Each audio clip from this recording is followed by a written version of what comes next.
Hello friends. Okay, आता so आपण next practical बघूया, इलेक्ट्रिकल अँड इलेक्ट्रॉनिक्स मेजरमेंट सब्जेक्टचं. ओके, प्रॅक्टिकलचं आहे may troubleshoot the electrodynamic wattmeter. Okay, electrodynamic wattmeter हे तुमच्यासमोर दिसलेलं. ओके, आता हे इलेक्ट्रोडायनॅमिक वॅटमीटर काय, एसी और डीसी, राईट.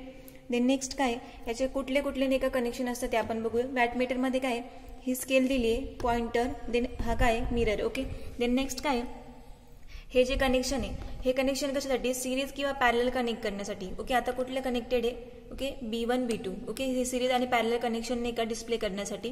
देन नेक्स्ट आहे एल पॉइंट. एल पॉइंट म्हणजे काय, जो लोडला कनेक्ट असतो. Okay, then M is a main point, then C is a common point. Then next voltage range select करण्यासाठी आपल्याला खाली 3 पॉईंट दिले, 150, 300 आणि 600. ओके, सो आपण हे किती 600 व्होल्टचं काय घेतलं होतं, वॅटमीटर घेतलं होतं. ओके, सो आता आपलं हे आउटर कव्हर बघितलं तुम्ही वॅटमीटरचं. वॅटमीटर असं असतं, इलेक्ट्रोडायनॅमिक टाईप वॅटमीटर. ओके, आता आपण त्याचं इंटरनल स्ट्रक्चर बघूया. का, कारण आपल्याला काय करायचं, ट्रबल शूट करायचं आहे इलेक्ट्रोडायनॅमिक वॅटमीटर. त्यासाठी आपल्याला त्याचं कन्स्ट्रक्शन माहीत पाहिजे. त्याच्यावरून आपल्याला कळेल की त्याच्यामध्ये कुठले एरर येतील, कुठल्या पार्टमध्ये एरर येतील, आणि त्यासाठी आपण रेमेडीज काय प्रोव्हाइड करू शकतो. ओके, सो आता आपण त्याचं इंटरनल स्ट्रक्चर बघूया. सो इंटरनल स्ट्रक्चरमध्ये बघा तुम्ही, इथे काय केलं आपण, ह्या 2 फिक्स कॉईल यूज केल्या आहे, राईट ना. आणि त्या फिक्स कॉईलमध्ये आपण काय केली, एक मुव्हिंग कॉईल माउंट केली. ओके, आता आपण जे कनेक्शनचे जे पॉईंट बघितले ते काय होते, MCVL. ओके, आता याच्यामध्ये काय, आपण वॅटमीटर कसं इंडिकेशन देतो त्याची. ओके, सो वॅटमीटरचा आपण सिम्बॉल कसं देतो, MLCV. ओके, आता याच्यामध्ये काय केले, M आणि C पॉईंट काय करणार, आपण शॉर्ट करणार. ओके, आता सो आपण कन्स्ट्रक्शनमध्ये ऑब्झर्व करा, इथे M आणि C पॉईंट आपण काय करणार आहे, शॉर्ट करणार आहे. ओके, आणि नंतर काय V आणि L. ओके, आता म्हणजे आपण इथे पॉईंट दिले, M म्हणजे मेन, C म्हणजे कॉमन, V म्हणजे व्होल्टेज रेंज, आणि L मीन्स लोड कनेक्शन. आता त्याच्यामध्ये काय केलं, मुव्हिंग कॉईल आपण कनेक्ट केली आहे between the 2 fix coil. Okay, आणि त्याच्यावरती आपण काय माउंट केलं आहे, पॉइंटर, आणि पॉइंटरवरून काय होते, आपल्याला स्केल भेटते. ओके, हे झालं आपलं internal structure of electrodynamic wattmeter. Okay, इथे दिले बघा पार्ट्सचे नाव, non uniform scale, mirror, moving coil जी आपली काय असते प्रेशर कॉईल आहे, आणि फिक्स कॉईल आपली काय असते, करंट कॉईल असते. ओके, सो आता आपण याच्यामध्ये काय करूया, ट्रबल शूट करूया. ट्रबल शूट करूया म्हणजे काय करतो आपण, त्याचे एरर फाइंड आउट करणारे आणि त्याच्यावरती रेमेडीज प्रोव्हाइड करणारे. ओके, सो आता आपण एक ऑब्झर्वेशन टेबल बघूया. आता ऑब्झर्वेशन टेबलमध्ये बघा एरर दिला आहे आणि इकडे रेमेडीज दिली.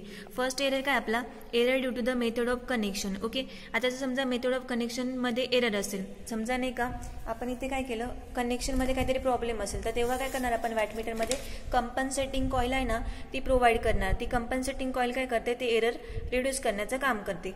ओके, आता नेक्स्ट एरर काय आपला, pressure coil inductance. Okay, pressure coil inductance म्हणजे काय, आपली जी ही इथे बघा मुव्हिंग कॉईल म्हणजे आपली काय असणार आहे, प्रेशर कॉईल असणार आहे, जी C आणि V मध्ये कनेक्टेड आहे. ओके, म्हणजे आपली ही pressure coil.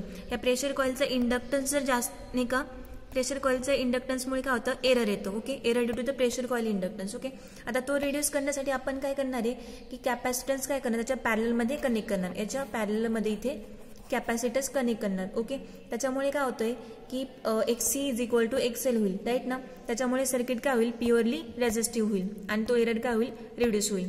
Then next error आहे आपला, error due to the pressure coil capacitance. म्हणजे या कॉईलच्या कॅपॅसिटन्समुळे पण नाही का काहीतरी एरर प्रोड्यूस होतो. ओके, ते रिड्यूस करण्यासाठी आपण काय करणार आहे, सर्किट असं डिझाईन करायचं की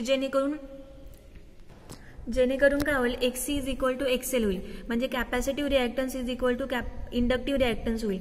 XC is equal to XL झाल्यामुळे काय होतंय, दोन्ही जे इलेमेंटचे नाही का व्हॅल्यू असतील, कॅपॅसिटन्सची असेल किंवा इंडक्टन्सची असेल, ती काय होते, इल्युमिनेट होते आणि राहते काय सर्किटमध्ये रेझिस्टिव्ह व्हॅल्यू. ओके, म्हणजे आपलं सर्किट काय होतं, पूर्ण रेझिस्टिव्ह होतं. त्याच्यामुळे जो प्रेशर कॉईल कॅपॅसिटन्समुळे जो एरर येतोय तो काय होतो, रिड्यूस होतो.